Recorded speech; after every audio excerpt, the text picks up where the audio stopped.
afternoon, welcome to Market Wrap number 137. Stuart Williamson here at the helm. Our weekly bite-sized news update on topics worth considering in the property world, ideas worth thinking on, and just ruminating about. Okay, we've just finished our podcast this week, which is on Glasgow. If you get a chance, subscribe to that. It's really interesting. I didn't know about it. Linlithgow, the Silicon Glen. So this week, the unknown time bomb that every prospective buy-to-let landlord can expect. Also, why Scottish investors have doubled their buy-to-let investments in England. And finally, is a tiny home investment the answer to Britain's housing crisis? So they're the topics. Do like, subscribe, share, all that sort of stuff if you can. In the media, you'll often read about fat cat landlords and struggling tenants, but the reality is much further from the truth. As soaring mortgage rates and rising costs squeeze investors. Rents continue to increase by less than inflation. According to the ONS, rents are up by 3.9% in England in the 12 months to November 2022. Compare that to inflation, which is running at 9.3% for that period. But how much longer will this last? Despite the outright hatred towards private landlords in the UK, most, around 30, just own one property, and usually it's via a pension plan, like a SAS, I think they call it. And they have continued to absorb the increased costs of inflation, not passing it on, which is something that doesn't get reported. Over the last year, many tenants have been protected because landlords have absorbed the shocks to the market. They have not had to worry about how much more it costs to replace a boiler, or how the price of timber or aluminium have all increased in price exponentially. Costs have never intensified at such a rate before, but this isn't the tenant's fault or the landlords. It's also not the fault of tenants or landlords that interest rates have spiraled to the highest for more than 14 years. And if predictions are correct, of course, that there's more rate rises to come. So it's no one's fault in the actual market. The market dictates rental prices. But there is a ceiling as to how much tenants are willing and can pay. But there's also a new ticking time bomb about to go off that few landlords seem aware of. It's known as the interest coverage ratio, the ICR. It's not a term that naturally trips off the tongue, ICR, but it will be an explosive issue for 2/3 of the landlords who are currently on fixed rate mortgages whose deals end in 2024. ICR is the key affordability measure that lenders use for buy-to-let mortgages. They use the ratio of the rental income to a landlord's interest payments, which is not like owner-occupier mortgages where the lender checks loan-to-income ratios. For basic rate taxpayers and limited companies, the ICR is set at 125%. And for higher rate taxpayers, the rate is set at 145%. It means that as mortgage rates rise, landlords will fail to meet their lender's ICR requirements unless they increase rents.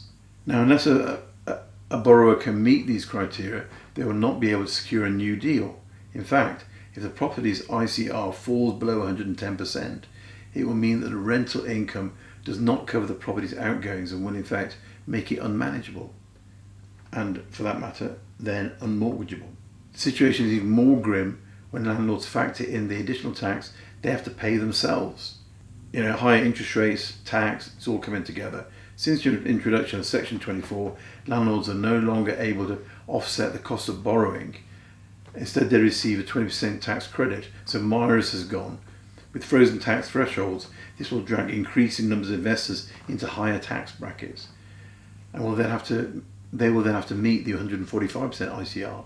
So it's a double whammy that will render properties, especially those in London, economically unviable. Even if a landlord is able to secure a new mortgage deal, the inability to offset all the interests against the property will effectively tax many landlords out of the market. Many landlords will be forced to increase rent. However, it's more than likely a good chunk will assess upcoming changes to capital gains tax, frozen tax thresholds, propose new EPC regulation, and decide now's the time to get out. Obviously, as cash flow positive expats, we should be in a much better position. but it's just putting you in the picture. Okay, now why are Scottish landlords buying in England? Landlords in Scotland have seen their profits squeezed by a 6-month ban on rent increases, which came into force under Miss Sturgeon. Scottish landlords are buying up record levels of property, therefore, in England and Wales as they seek a refuge from Nicola Sturgeon's tax crackdown.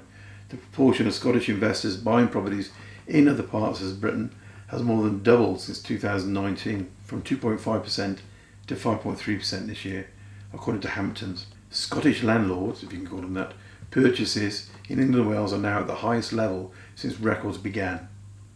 John Blackwood of the Scottish Association of Landlords, otherwise known as SAL, said a growing number of Scottish landlords are either selling up completely or opting to invest in England as an alternative. He said, "They believe the Scottish government is anti-landlord and anti-investing in a private rented sector." Mr. Blackwood said there is already a shortage of rental properties and the exodus of Scottish landlords will only make matters worse. Landlords have seen their profits squeezed by a 6-month ban on rent increases, which came into force under Miss Sturgeon in October last year, in a bid that was to shield tenants from the worst cost of living crisis they have experienced. This was accompanied by an eviction ban, which landlords say is making it harder to evict problem clients, which it is. Last week, the Scottish Government revealed plans to extend the measures until September. However, unlike the current rental freeze, private landlords will be allowed to increase rents by a maximum of 3% during a 6-month period, so rents will be able to go up. In certain circumstances, such as where mortgage payments or service charges have drastically risen, landlords will be able to apply to the government for a rent rise of up to 6%. So it's not all doom and gloom, but they are looking elsewhere to try and find places to invest. I mean, in addition to that, I think as I reported last week, they've been stung by an increase in the tax paid on purchasing second homes. I think it's transfer tax, they call it like stamp duty in England, from 4 to 6%. In England, as you know, the surcharge for second home buyers is 3%. Chris Norris of the National Residential Landlords Association said the climate in Scotland has been increasingly difficult for landlords since 2017, when no-fault evictions were banned. These evictions remain in place in England, although there have been proposals to scrap them. Landlords in England face their own difficulties though, Mr. Norris said, although nothing quite as severe as the measures in Scotland. At the moment it seems like there's no end of the light at the end of the tunnel for landlords with Scottish properties. Most Scottish landlords who are buying in England and Wales are choosing north of England, which accounts for 80% of their purchases, according to Hamptons. This is probably because properties are cheaper than they are in Scotland, plus people like to buy where they're close to, which doesn't really make a lot of sense, but that's what they like to do. I think a good point to make there is that if you have a HMO in Scotland, you don't just get the students assigned a tenancy, the parents do as well, which is actually a better insurance than you have in England. Anyway, so priced out UK house hunters turn to lorry-sized tiny homes. Trailer-like homes are attracting people struggling to buy or rent a house. You might go into it apparently and then bump your head, and the wheels that are on it betray its caravan roots, but it's yours. And that's the key for a growing number of people fleeing the UK housing crisis in a tiny home. Factory built, shaped to a lorry's dimensions so they can pass under bridges, and styled to feel like a backwoods cabin, tiny homes are attracting people struggling to afford soaring rents. Living in vans or whose hopes of buying have evaporated with rising interest rates. This week, the ONS, the Oracle of All Truth, revealed a rise of 19,000 households in England and Wales living in caravans or other temporary or mobile structures in the last decade. With home ownership falling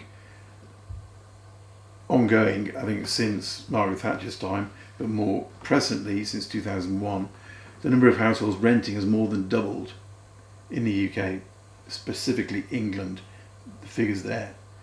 The world's richest man, Elon Musk, repeatedly bought a tiny home to use at his Texas spaceport for his home. However, he can afford to do that, and it's a bit weird. Overcoming the fact that across the UK, including Manchester, Bath, Nottingham, Cardiff, Brighton and Exeter, average rents are now classed as unaffordable, i.e. they are too high as a percentage of income.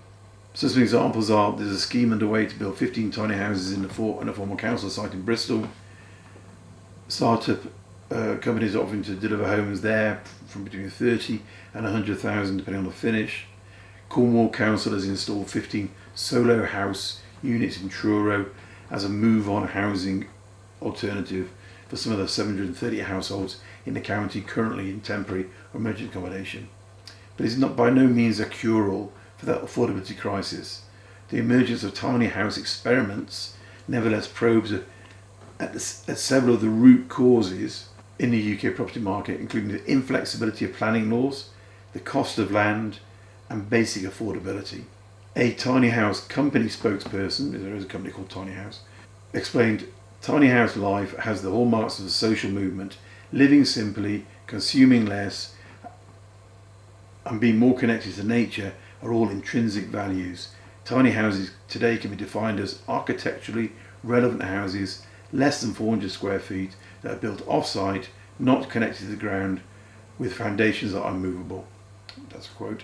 Rachel Butler, 53, from Bristol, is a founder, director and co-project manager of Tiny House Community, a planned scheme of 15 tiny houses on a former council site that was released by the local housing authority for housing.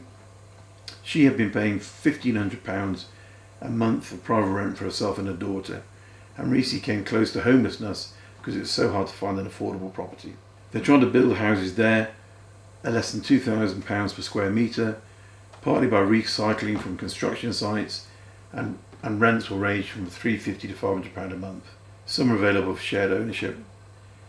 The council there is willing to waive its minimum space standards as are extensive communal facilities planned. She said key reasons for choosing to build tiny homes were the idea of sufficiency, having enough but not too much, limiting the use of resources, so we're not going to be overshooting planetary boundaries, and keeping costs down so houses are generally affordable. She said it's not about trying to accumulate tons and tons of stuff to feel safe. It's about living in a community to feel safe and to bring that resilience together. She said she and her daughter were ready to squeeze into a smaller home. The daughter said, "I'm very accepting of it all. I understand how tough it is out there to get your own home." So there we go. Is that the answer? Thanks for watching. Do subscribe, do like. I hope you found it newsworthy. I hope you found it interesting. If you'd like to find out more information about what we do and how we can help you get into the UK property market, do fill in the form below. Do take care, keep safe. All the best. Cheerio.